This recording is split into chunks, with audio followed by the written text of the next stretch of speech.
오늘도 우리 하나님 여호와가 하루를 책임져 주실 줄로 믿습니다.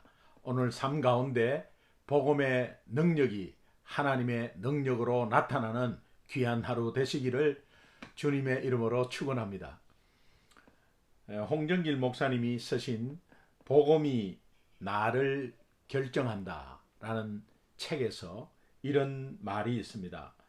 1910년 열강에서 침탈당하던 조선의 민중들은 무능한 조정과 부패한 관리 때문에 고통받았고 미신에 얽매여 아무런 희망이 없었습니다.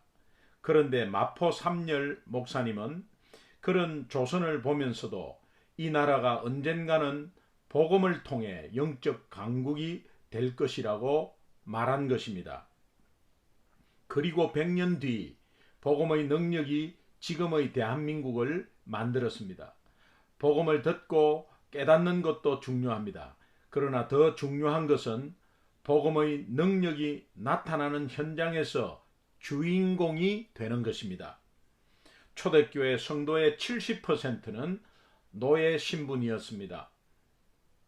그런데 그들이 전한 복음의 능력 앞에 에베소가 문을 열고 빌립보가 항복을 하고 대로마 제국이 백기를 들었습니다. 당신도 그들처럼 복음의 능력을 지향하는 삶을 살기를 바랍니다. 복음의 능력을 체험함으로 말미암아 복음의 선포자로서 이 시대의 역사를 새롭게 조명하고 서 나갈 수 있기를 축복합니다. 여러분, 오늘도 이 복음의 능력이 여러분의 삶 가운데 정말 구석구석에 드러나서 우리가 죽어있는 영적 영역들이 다시 한번 부활되는 그런 하루가 되기를 간절히 소망합니다. 복음 앞에 중요한 것은 우리가 복음을 다시 한번 더 되새기는데 복음 앞에 서보는 것입니다. 매일매일 이 복음 앞에 서서 이 복음의 능력을 깨닫는 것이 굉장히 중요하리라고 생각합니다. 5월 5일 화요일 우리 새벽기도 큐티 나눔 함께 하겠습니다. 오늘 본문 말씀은 요한복음 17장 1절에서 5절 말씀입니다. 함께 봉독하겠습니다. 1절 읽습니다. 예수께서 이 말씀을 하시고 눈을 들어 하늘을 우러러 이르시되 아버지여 때가 이르렀사오니 아들을 영화롭게 하사 아들로 아버지를 영화롭게 하게 하옵소서.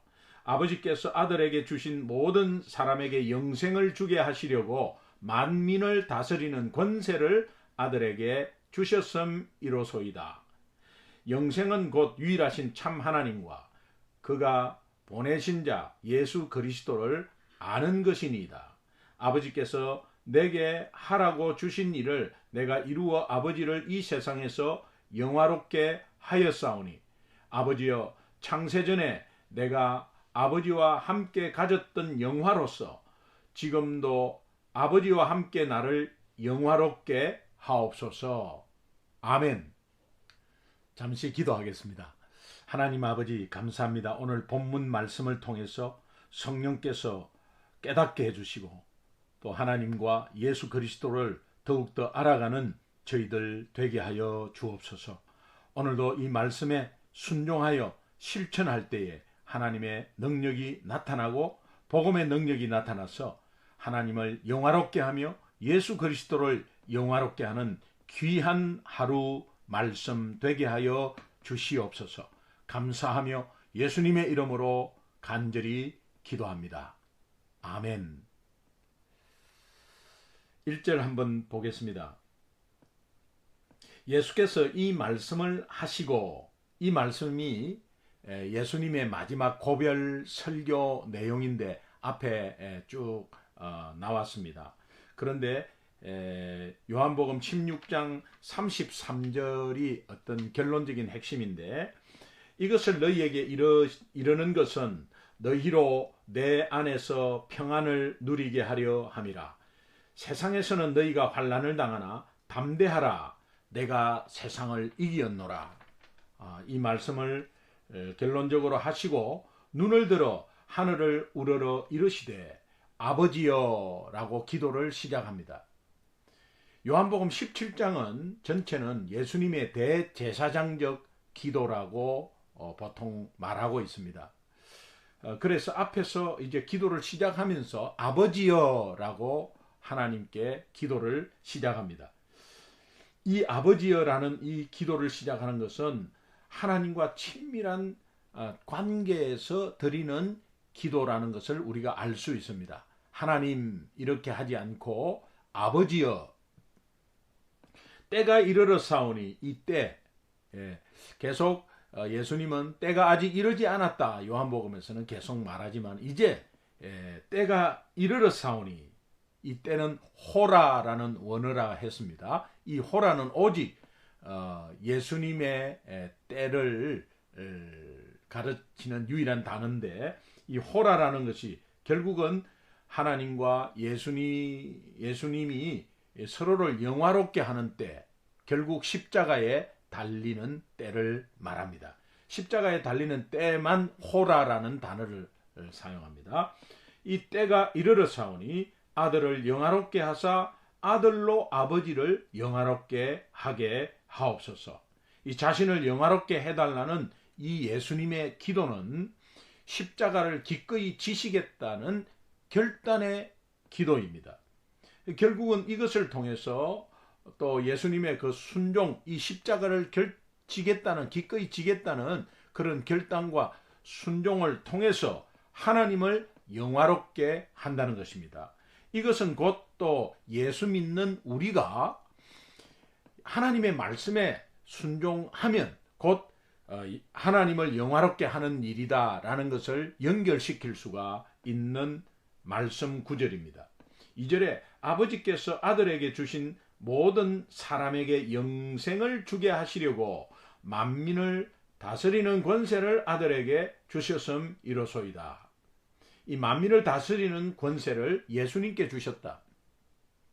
예수님은 하늘과 땅의 권세를 내게 주셨으니 라고 말씀하십니다.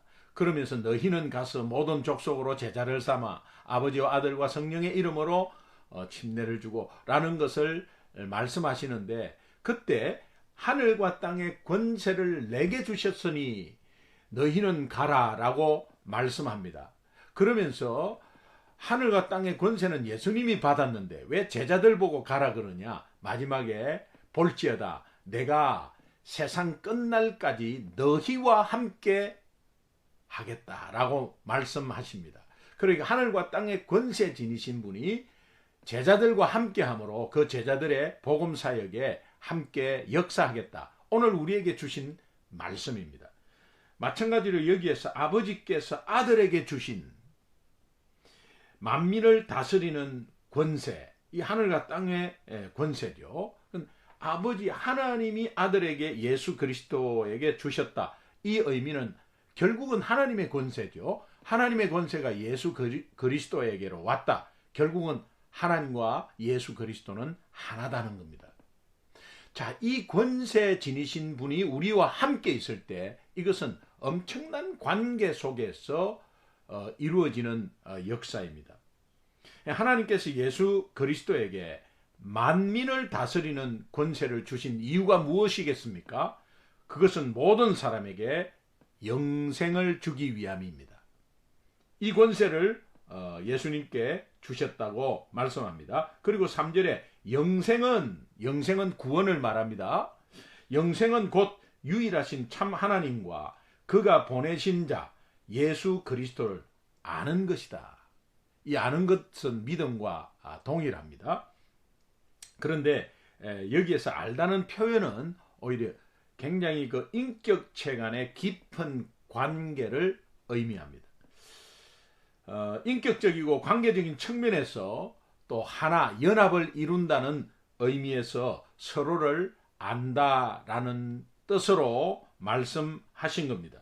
이 참 하나님과 예수 그리스도와 인격적 관계를 맺는 것과 또 하나님의 뜻과 마음까지 알고 서로 교통한다라는 것까지도 말하고 있는 단어가 안다라는 단어입니다. 그래서 영생은, 구원은 유일하신 참 하나님과 예수 그리스도를 아는 것이다. 이 믿는 것을 넘어서 정말 깊은 인격적인 관계도 말하는, 이 친밀한 관계를 말하는 것입니다. 이것이 영생이라는 것입니다. 여기에서 아는 것이다, 그리스도를 아는 것이다 라는 것에 대해서 알아가려고 하고, 또한 지속적으로 알아가기를 멈추지 않는다 라는 것과 같이 또 포함이 되는 내용입니다. 그래서 우리가 예수 그리스도를 안다는 이 의미는 다 안다는 것이 아니라 계속 알아가고 또 지속적으로 알아가는 것을 멈추지 않는다. 하나님을 아는 것은 끝도 한도 없이 우리가 공부해야 합니다. 이 땅을 떠나기 전까지 계속 하나님을 알아가는 과정입니다. 나는 다 안다. 너무 교만한 말이죠. 또 신앙생활을 오래 하신 분들은 그렇게 말해요. 우리가 새가족반을 하잖아요. 그러면 우리 교회 새가족반은 뭐 어떤 분이 오든, 어떤 신앙적으로 오래 뭐 신앙생활을 했던, 또 타주에서 또 많이 섬겼던 어떤 분이 오든 간에 새가족반을 듣도록 되어 있습니다. 그 중에 혹시라도 나는 다 아는데 뭐 새삼스럽게 무슨 새가족반이나 이렇게 마음 가지는 분이 혹시 있을지 몰라요. 그런데 실제로 새가족반의 어떤 내용이 다시 한번 뭐 가르치고 이런 것보다도 하나님과 예수 그리스도를 알아가는 과정 속에서 다시 한번 더 리마인드하고 또 새롭게 깨닫는 역사들이 있습니다. 그리고 또 우리 소중한 교회의 어떤 비전과 말씀이 연결되어서 또 목회 철학과 연결되어서 새롭게 눈을 뜨는 그런 내용들이 많거든요. 그러니까 이런 것들을 보면 저도 마찬가지입니다. 설교 준비하고 큐티하면서 계속해서 하나님을 알아가는 과정이지 다 안다는 것이 없습니다. 그러니까 이것은 영생이고 이것은 구원입니다.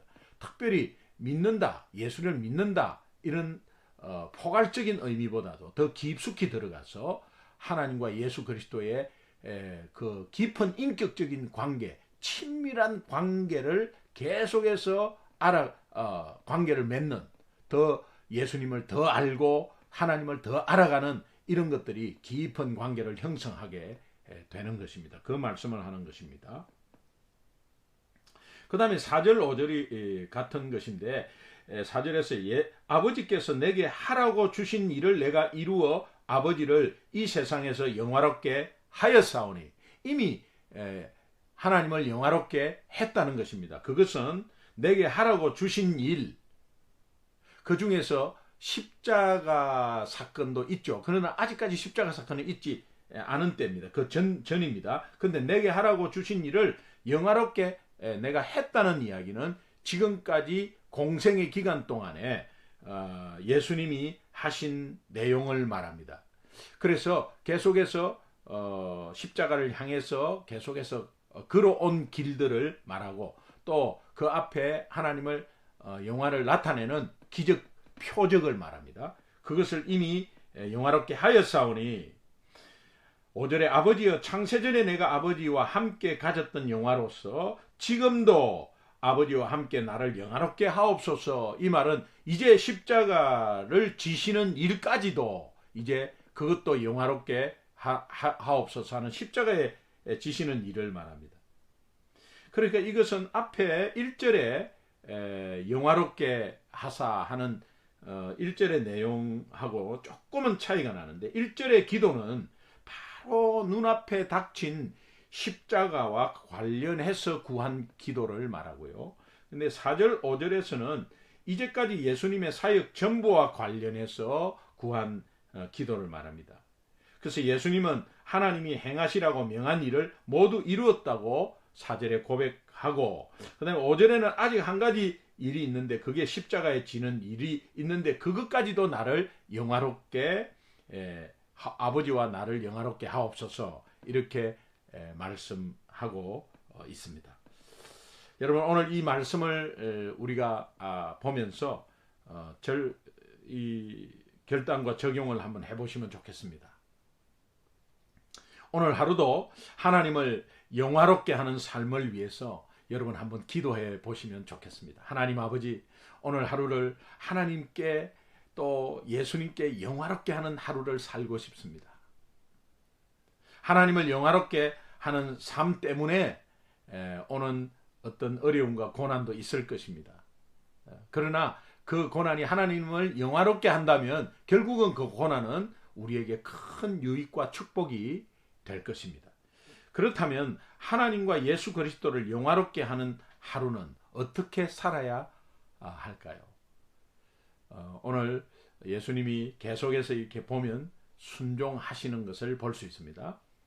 예수 그리스도의 순종을 통해서 하나님을 영화롭게 하는 거거든요. 그러니까 오늘 순종의 하루, 말씀에 순종하는 하루를 한번 살아보시면 좋겠습니다. 오늘 순종해야 될 것이 무엇인가? 또 여러분이 거창하게 뭐 어떻게 순종하겠다는 이런 것보다 정말 실천 가능한 작은 것에 대해서 결단해보고 그 결단을 실제로 말씀에 따라서 순종해 보는 것입니다. 그 순종해 보면은 결국은 그 순종이 여러분의 믿음을 떠받들 것입니다. 그래서 순종은 믿음의 기초라고 그러죠. 순종하면 순종하기까지가 좀 현실적으로 약간 힘듭니다. 어렵습니다. 그러나 그것이 하고 나면 믿음을 딱 세워줍니다. 그래서 우리는 반석 위에 지은 집이다 이렇게 표현하죠. 순종이 처음에는 반석으로 지으려 하면은 굉장히 힘들죠. 근데 불순종하면 이것이 모래 위에 지은 집이다. 불순종은 쉽습니다. 그냥 안 해버리면 되니까. 그런데 순종은 하려고 하면 내 결단과 또 어떤 면에서는 내가 이렇게 희생도 있고 손해도 있고 그래요. 그러나 그것이 손해가 아니고 희생이 아니라는 것을 나중에 알게 돼요. 왜?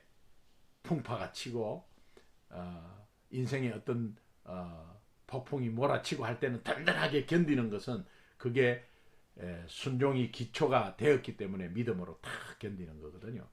그래서 오늘 순종이라는 것은 하나님의 주재권을 신뢰하는 행동이라고 보면 됩니다. 모든 것이 하나님의 주재권 속에 있습니다. 그러나 하나님의 주재권 속에 있는 가운데서도 구석구석 영역 속에 내가 주인 되어 있는 것이 어디 있는지 모르겠어요. 그것을 하나님께 올려드리고 또 하나님이 주인 되심을 고백하는 그런 실천적인 요소가 있을 때 오늘 하루도 굉장히 뿌듯하게 승리하는 하루가 되실 줄로 믿습니다. 오늘 하루도 승리하는 귀한 하루 되시기를 주님의 이름으로 축원합니다. 찬송가 539장 2절에 이런 가사가 있습니다. 너 주님과 사귀어 살면 새 생명이 넘치리라. 주 예수를 찾는 이 앞에 참 밝은 빛 비추어라. 주 예수께 조용히 나 내 마음을 쏟아놓으라. 늘 은밀히 보시는 주님 큰 은혜를 베푸시리. 이 가사 나름 따라 오늘 하루도 그런 이 가사대로의 하루가 되기를 간절히 소망합니다.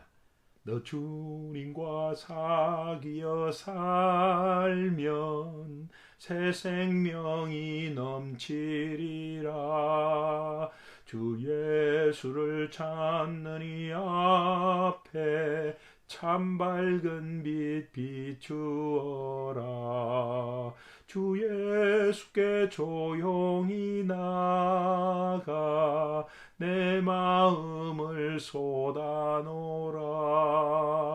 늘 은밀히 보시는 주님 큰 은혜를 베푸시리. 아멘.